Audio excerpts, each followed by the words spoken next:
That are under investigations right now? Well, look, at the very least, given the information that we've had over the last number of months now coming out of this organization, knowing that there are allegations of misappropriation of funds, that Dr. Mazza apparently, reportedly, has purchased a home.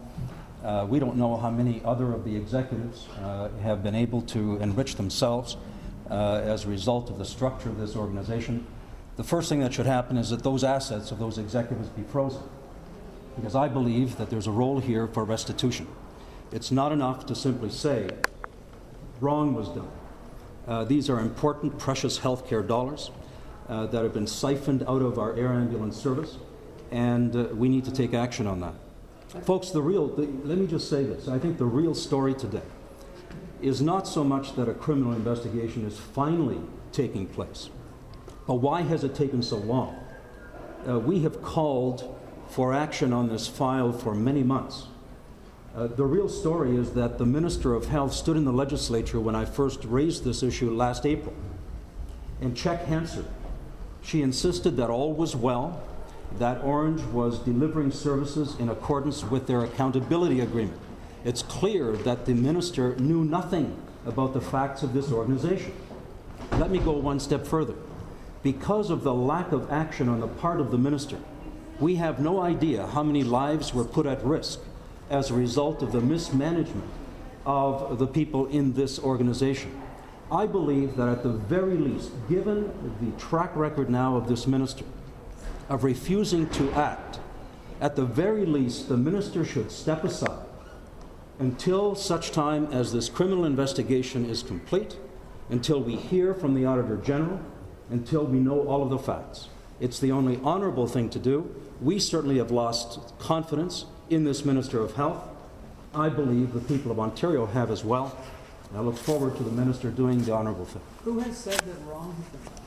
Well, I'll tell you, many people have said that wrong has been done, and I can tell you that the police wouldn't be there initiating an investigation if they didn't have sufficient information. We have had information for many months. We've had to deal with that prudently. We have done that. I can tell you that I'm very confident that when this investigation is complete, that there will be a real story here for Ontario taxpayers, and it'll be more about the lack of oversight on the part of the Ministry of Health than anything else that Dr. Mazza or any of these executives have done. What do you make of the timing of this? Can you list your concerns, what you've seen so far that you're concerned with? I know there's been a custom motorcycles. Well, here's what we've seen, and I raised this question back in April. We have a conglomerate of a number of for-profit companies who did business out of the air ambulance service head office, and so there's a cross-subsidization there to begin with. It doesn't take very much to connect those dots. So first of all, I believe that's an abuse of public health care dollars. We know, for example, that when helicopters were purchased, that within a matter of weeks, a huge sum was paid back to one of the for-profit companies. You know, in a world out there disconnected from this, that's called a kickback. Now, I believe that the OPP will be investigating that transaction, and if they're not, they certainly should be. There are a number of other questions that have been raised in terms of who has benefited from very high salaries that are far beyond anything rational within the public service. And so the litany goes on, but let me make one other comment. You asked the question, what has gone wrong here? I hear still every single day from paramedics in this organization who are there today, some of whom have left. They have no confidence in the management, in the expertise of this organization. I understand today that there are some 30 paramedics looking for another job because they don't want to be associated with the lack of integrity of the people who are there to give leadership to our air ambulance services.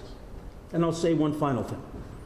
The health services branch, the emergency health services branch of the Ministry of Health, its mandate is to oversee air and land ambulance services. They are the ones who are now investigating some of those deaths. Let me tell you something. Who should be investigated along with that are the people in that branch of the Ministry of Health. Where were they while all of this was allowed to go on?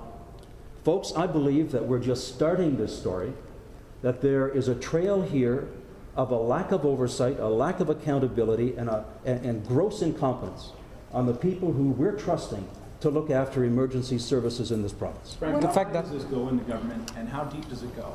If you were getting sourced emails a year ago from paramedics, doctors, and pilots, Yes. who do you think in government knew, and how long did they stand by? Well, we know for a fact that the Premier's office knew. We know for a fact that the Minister of Health's office knew, because we have records of briefings that actually took place with these offices. And they were briefed on the content of the agreement that Ornge was operated on. They were briefed on the fact that these for-profit businesses were launching under the roof of Ornge.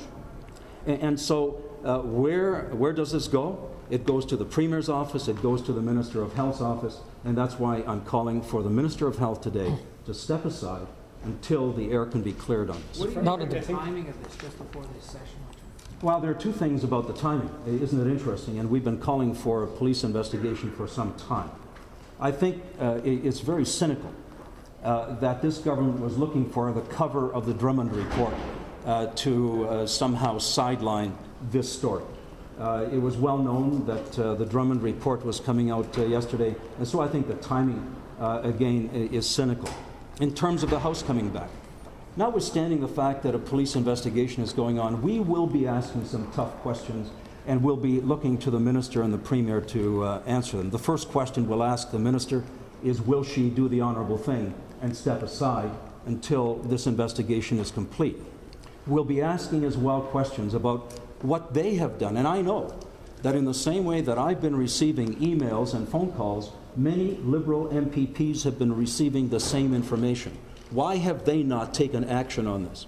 There are a lot of questions about the standards of service that paramedics are complaining about. This is only the beginning.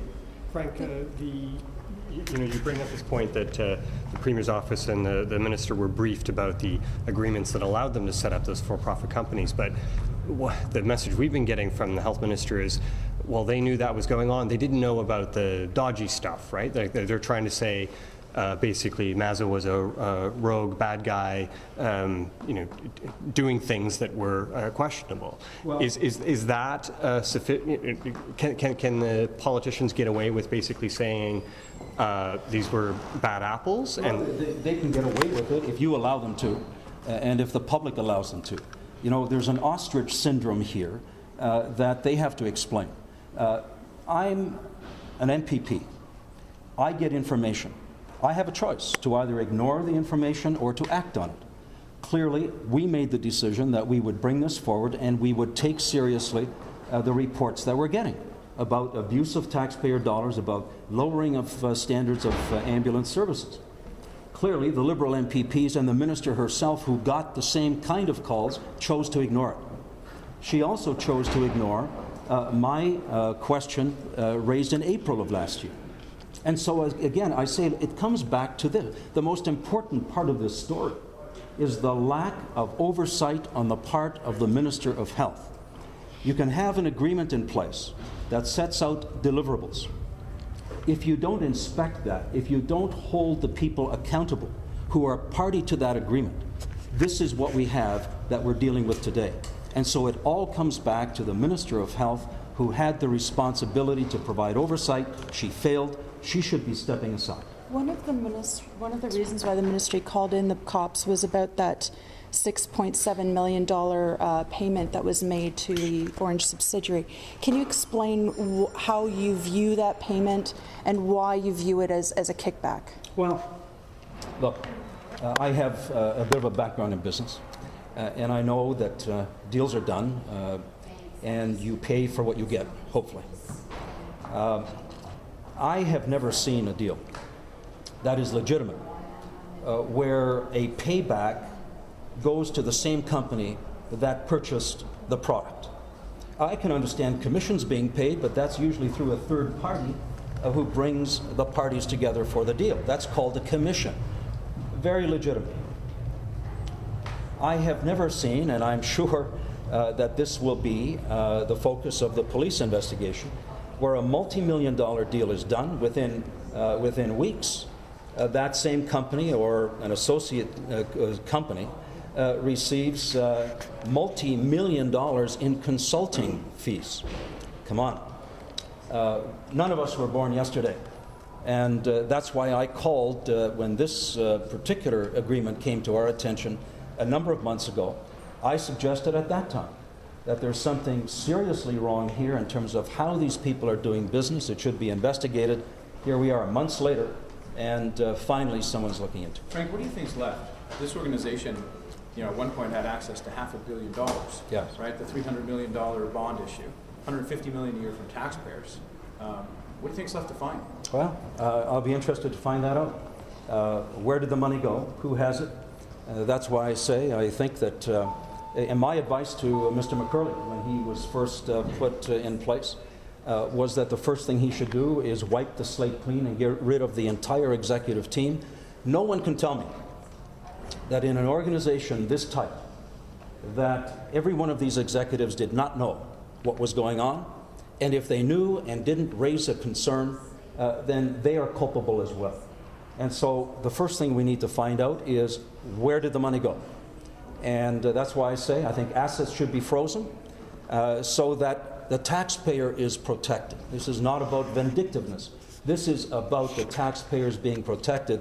The Minister of Health has done nothing to do that, which is why, again, I say it's time for the Minister to step aside. It's the right thing to do in the interest of public trust. Is it possible that Matthews didn't know? No, it's not possible that the Minister did not know.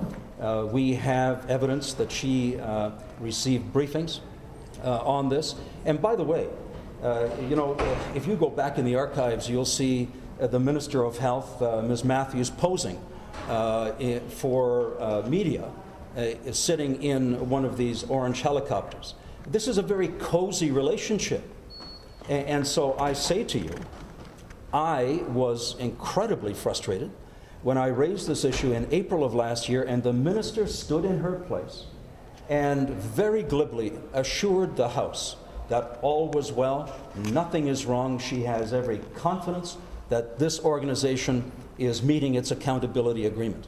The Minister was wrong, and the Minister should have known, and the Minister should step aside.